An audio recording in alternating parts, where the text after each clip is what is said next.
the next day in the newspaper and everybody reads it. Your work Sure. is reviewed very quickly. Was this something that was special about the early days of live TV, that the feedback from your work came back to you quite quickly?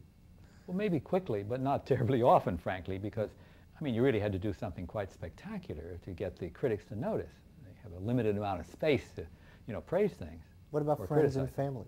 Pardon? What about friends and family? Would they call you the next day and say, oh, this looked great or this didn't look good? I guess so. Sure, sure. I'm sure that happened, though I frankly don't remember. What about the idea that your art is so temporary, that here you put all this great time and effort, months and months into this thing, an hour and a half, bing, it's over, it's done, it's gone. Yeah, there's no question about it. It's painful, though I tell you, there are certainly compensations. For instance, I always, even after 50 years, get a thrill out of applying a three-dimensional makeup, an appliance makeup as we usually call it, where I'm changing the shape of an actor's face. And I have made these appliances, and they are just a plain flesh color, and they don't look like much of anything. Now I glue them on, and they definitely look foreign. I mean, they don't blend in with the actor's skin, and they look dead. Now I take the base, the foundation, the color, the paint, and I go over these things right onto the bare skin, and suddenly these added pieces and the face become one. And even if they're not complete, the change is magical, because now this added on shape is an integral part of the person's features, and they suddenly have changed, maybe drastically. There's something altogether different. And there's a magic in that moment, because a new creature, a new human being, whatever, is suddenly there in your hands. And you've made that, you created that. It's always, to me, a great thrill. It's like I made another human being. I'm really Dr. Frankenstein, you know, saying, it's alive, it's alive. And I just love to see my work take on that reality. And then, of course, as you finish all the colors and all the rest of it to truly make it look alive, it's enormously gratifying.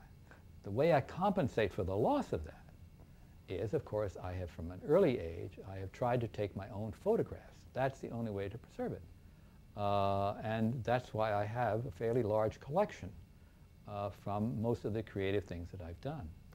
Is there a feeling of depression at all when the stuff is peeled off and your work just gets piled into a ball and tossed into a can? No, not really. You know why? Because having once brought this person to life, when the makeup is off, and even before he goes out of the room, but when he's out of the room, it's only like he's not here anymore. It's like, sure, Joe was here. Now Joe's gone. But he's in the world somewhere. He exists. He has existed. He probably exists someplace else. You know, you can't take that away. The fact that he was is like any human being. Mm-hmm. We're all gone sometime. Mm-hmm. When you started out using very basic techniques when you got to NBC, what was the next big step? Was that your first appliances? Was that your next? Would you describe that as your next big step? Well, when I started, I could only do first primitive latex appliances. By that I mean, it's like a Halloween mask. It's a thin film of rubber. Mm-hmm. And it doesn't have stretch and give like flesh. So it's very limited. You can make a rubber nose, a Cyrano, things like that you can do. Okay. Then I went into that hot melt vinyl that I mentioned that was so treacherous and could fall off. That looked pretty good, but it had too many technical problems. And so I knew I had to learn how to do foam latex, which was the standard item in Hollywood at the time. And not easy to learn, or at least not for me. And the information was not very available, but it was just on my list of now I finally had to do it. I mean, I'd been there at it 10 years basically, and I had some opportunities, and so this was the moment when I must learn how to do foam latex. And it took me a year or so of experimenting and being terrified of it, and in learning how to mix it up. How did you learn how to do it? Well, you could buy foam latex from various suppliers, and I would get basic instructions about how to mix it and add part A and B and C and so forth, and the sequence and all that. The principles are not too difficult to learn, but it's a very tricky material. And even even at that time, which is like, say 55 is 20 years after foam latex has really come into being,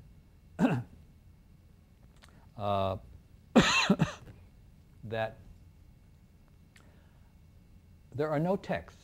There's one textbook on foam latex, which was written umpteen years ago, and it admits they don't really know what makes foam latex work. In other words, scientifically, no one has said, this is literally what happens in this chemical reaction when you mix A with B and C and so forth.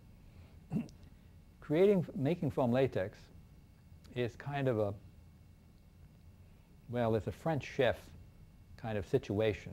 You have to do it partly by instinct and partly by science and intuition and various other things. So it takes experience.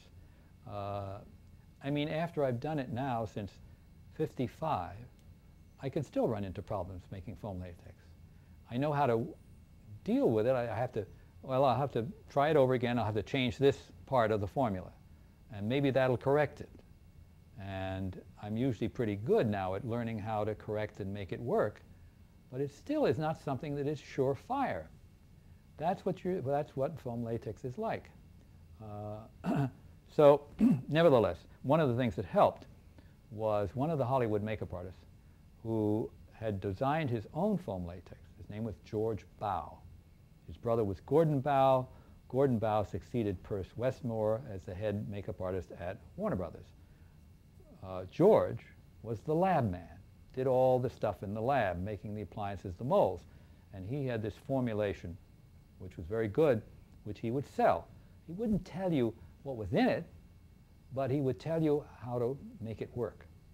And he once came to New York on another job, and he stopped by and he gave me some personal instruction in running his material. That was one piece of help that I got, that someone gave me.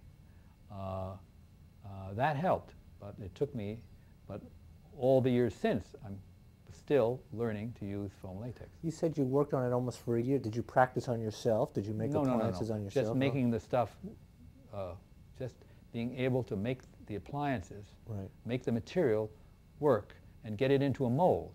The problem is that you beat it up to a certain extent. You add a gelling agent. You pour it into a plaster mold. You close up the mold. Have you gotten it into the mold before it gels? Or, if you got it into the mold, did it ever gel? Because it has to gel, and then you can put it in an oven and bake it.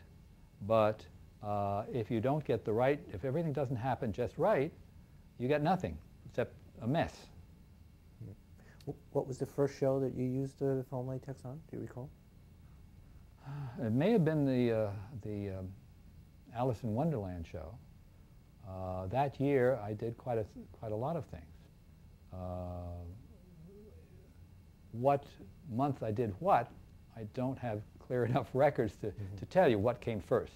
But you recall using it that year, and definitely. Was it a success the first time you tried using it? Yes. It was. I mean, that doesn't mean it was the first mix I made was a success, but I was able to get some good results eventually, maybe several tries. This often happens. You mix it up and you bake it, it comes out, it's got holes in it, it's no good.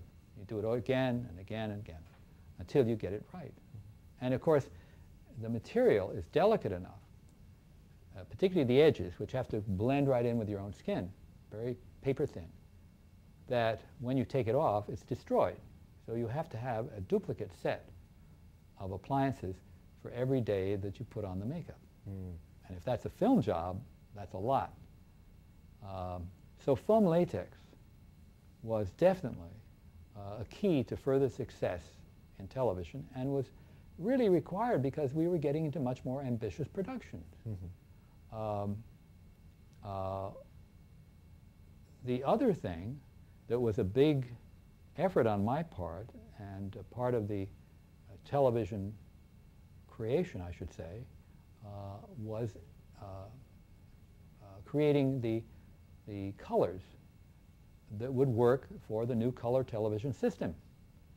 And there was nothing available. I mean, Max Factor brought every color they had to see if it would work, and none of them did. So I, by experiment, combined various colors that existed to mix up and get the shades of base that would work with the system. The system was, again, oversensitive in the red end of the spectrum, which meant that normal complexions would look much pinker than they were. And in fact, if someone had even a certain flushed face, they would look scarlet. And lipstick would look flaming. So it meant that the foundation makeup had to remove red basically from the face, keep it very pallid, and had to have virtually no rouge, if, you know, or the most subtle kind of rouge, if at all. And the lipstick had to be a very muted lip color, more like our natural lip colors than a painted lip color. And it took a while to develop these things. When I had a palette that worked, then Max Factor would copy my samples and start producing them. As it happened, the first series, there were a series of colors like from light to dark. And it was called CTV for color television. One, I think it went up to about 15, because I had a lot of some dark colors on the end for black people. And the cameras were improved so quickly. Within a year, I had to change it all again and made a more natural color. And that too, that was CTV G, 1G, 2G, so forth, meaning greener. And then the final one was CTV W, which meant warmer, and which was brought back these cold colors back into hues that were more similar to natural skin tone.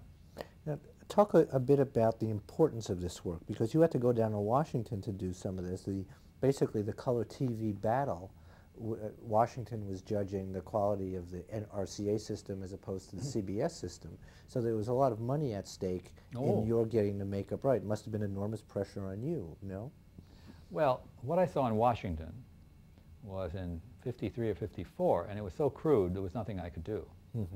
But when it came to New York, when they really had it ready to go, and I was designing these redless makeup tones, then, of course, making everyone look great in these color productions was vital. But it was part of the whole thing. I mean, the engineers were like working night and day on their camera chains to make sure that the color response was the best they could possibly get out of that equipment, and constantly making improvements. So it was a team effort for which no money was spared. We used to do on our color productions in Brooklyn, I recall we would have 4 days before airtime, because we're still on the air live, 4 days of rehearsals with the full costume and makeup. They were like dress rehearsals, which in black and white would be, you know, one afternoon. Now we were doing 4 days of them before we went on the air. So everyone, the cameraman, everything could be as perfect as possible. The productions we did in those days, my memory is that they looked as good and were as well done, and the camera work and everything was top quality, every department. And I always felt that in the years following, when it wasn't important anymore for the bucks, that the quality just naturally diminished. Now, cameras have become so damn good that we're certainly doing as well color-wise and all that. But the effort went into those things. Put television, I mean, it was like jumping ahead 100% in artistry. And you had to, because you were selling color TV Well, to the I was public. part of it. I had Right. to, I had to make this work. Right. And Yeah. that pressure came from the general on down. Oh, right. yeah, Right. sure. Now, what were, in the early days of doing makeup, were there some materials that were just, we look back now being very odd material that you used for makeup, or strange things that you would bring into a show to make something work? I mean, you gave an example before of literally stamping wrinkles on her forehead. Any other techniques that come to mind where your creativity in creating an effect in primitive days? Well, not, no, things were, frankly, on a more hurried and fundamental basis, even in the color era. And then again, I certainly wasn't I was inventive, but I wasn't perhaps as inventive as I became later with the challenge of special makeup effects and all that kind of work. Did you use household items that you would bring in that would create interesting, that would work for you? Anything come to mind that way? I really don't, no, I don't remember anything. Nothing pops out of my mind at this point. I may have, but it wasn't until really a later period in my career that I became more of a dabbler in formulations, in odd materials, and in different makeup techniques, and they were brought about by the challenge of film. I mean, my training, first in television, was wonderful in quick work, low-budget stuff, rough and ready, quality but for a low price, that sort of thing. I remember one of the lessons that I learned on The Exorcist. I like dismissed out of hand are doing something that seemed to me, I just said, oh, well, that'd be much too costly to do it. And Billy Friedkin, admonished me immediately, that's not your problem. I'll decide whether it's too expensive to do it. And his option was to do it. And I realized that, my God, of course, I'm thinking like television. I'm so brought up with this limit of time and money that it took me a while to adjust to the reality of films, which is, money is not, if you think you need to do this and this is what my job then became promote even the most costly thing if I thought it would be better and not worry about the cost. One of the things I was thinking of come to mind, my question before, was how you used waterproof makeup, how you could put one on top of another and you use that as a quick change. Can you explain? Oh yes, explain yes, that? that's true. Well, you remember I said that Eddie Senser told me that I could put some color like black into KY lubricant and then I could wipe it off very quickly. Well, I ran into one film where I used another theory of mine. And the idea was, well, if I could figure out a way of putting on a painted makeup, say an aging makeup with highlights and shadows, if I could put that on the actor, and then if I could put a coat of something totally water-soluble, a flesh tone, over that, hide it all underneath an opaque flesh color, that person will look young again. And if I could then, on cue, take a big sponge and wipe it all off in 30 seconds and dry the face and show all those aging highlights and shadows, that would be a great quick change. Well, that's fine. But of course the thing is, in television or in films, highlights and shadows are very, very limited. That's stage makeup. And to just paint shadows and paint highlights does not produce a three-dimensional effect unless you're 10 feet away. So, so I never, and the other thing was technically, I could not find an opaque makeup which wouldn't somehow stain or remain, some of it would remain on the grease paint that I had underneath. Some of the flesh color would tone down the highlights, so the highlights would disappear. I'd only have shadows revealed. So I never had an occasion to use it that way. But in Blithe Spirit, the old play about a man who has been married to a woman who has been killed in an accident, and his second wife later on is also killed in an accident, and they both come back to haunt him. Well, when the second wife obviously had to look human when she's alive, and then she has to have this ghostly whitish makeup when she dies, and it's a quick change. She goes out, you hear a crash, an automobile, and she comes back in cursing her husband or something rather. So I painted on like a grease paint, like a clown white or a gray color, and set that with powder and so forth. And that becomes basically waterproof. So, and I powdered her lipstick also, so that would not come off. And maybe some eye makeup or eyelines.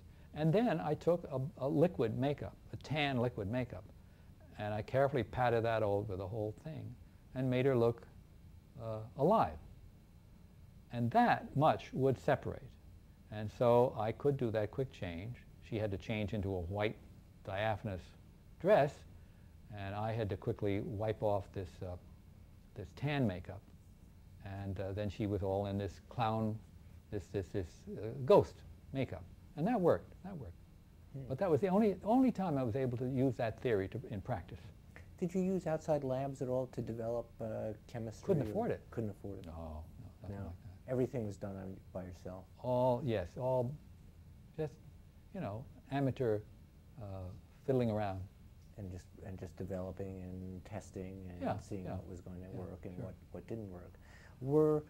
You mentioned Stephen Courtley at the top of this. Were there other experiments that you tried that really didn't work? I mean, like that first disaster? Right.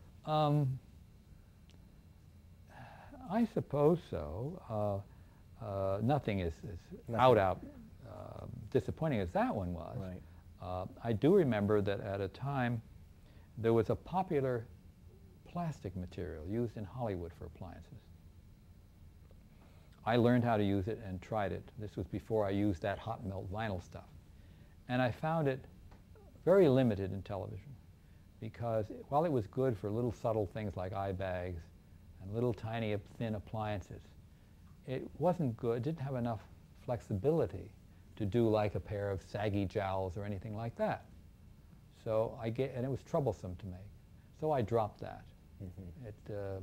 And I think actually as far as even films, it only had a vogue for a period of time and then it too disappeared. And gels also could not work on live TV because they melted, right? True.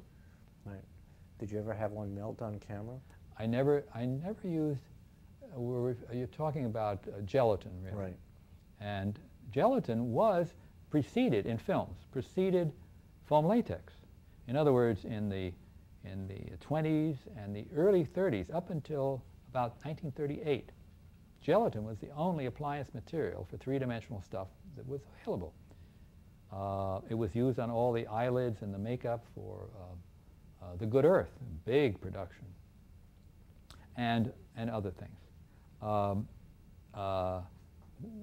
Foam latex obviously just became so much more practical and reliable that it was dropped. I learned about it first. I learned about it in one of the early television days when John Carradine was brought in for a couple of things. We did a 12th night in which he played Malvolio. He was pretty young then, probably under 40, I would imagine, maybe even less. He was very expert with makeup. He was a great makeup artist, and he brought a little kit with a curling iron and the whole thing. He could dress wigs and do all that stuff. He was wonderful. He was also a very sweet man and very open. And talking with him was wonderful. He told me about gelatin. I never knew that it had been used that way. He told me a lot about that. He made gelatin pieces himself and so forth. And that memory was something that I kept for a long time until in the middle 60s, I was asked to design a toy makeup kit. And I decided gelatin would be ideal for that. And I was successful with that. And then I think the first time I used it in a film was I had the problem of, on Marathon Man, Roy Scheider is attacked by a guy trying to put a wire around his neck to garrote him. And he gets his fist up underneath the wire to save himself, and the wire is supposed to cut right through his skin and bleed. Well, the only thing I could think of that would cut with even a dull wire was gelatin. So I made a gelatin appliance with channels for blood, and it had its problems, but it worked. We got it the wire to cut through. I used a picture wire that wouldn't really cut him, and some blood spurted out, which was all that was necessary. So gelatin, since then, has been used for many, many effects in film. But the big development on for you in television was foam latex. Foam latex. Foam latex. Were there other smaller developments, important developments over the years in TV, which you developed, which changed the course of makeup, which made life easier for you on television? Well, I did change standard techniques, like a bald cap to make someone look bald. There are a number of different ways and materials to do that. The first ones I made were very primitive. They were thick latex and so forth. I actually made wigs out of many of them by gluing on hair on top of them, so I would get someone with semi-bald or things like that. And they worked up to a point. Then plastics became the main method. And I worked on that, and I got basic formulas, and I would change them to try to make them work better. So that was something that I dealt with to a certain extent. The funny thing is that it's now latex has again become preferred over the plastics, which were supposed to be an improvement. Well, they've used latex now in a different way. Originally, it was used as fairly thick, and that had its problems. But Greg Canham, at one point, created a very thin latex cap, which would actually take glue better. Problem with plastic was it wouldn't stay on well, it would slip. And latex can be glued with a medical adhesive much more securely. And so most bald caps you see today are made with a very thin film of latex.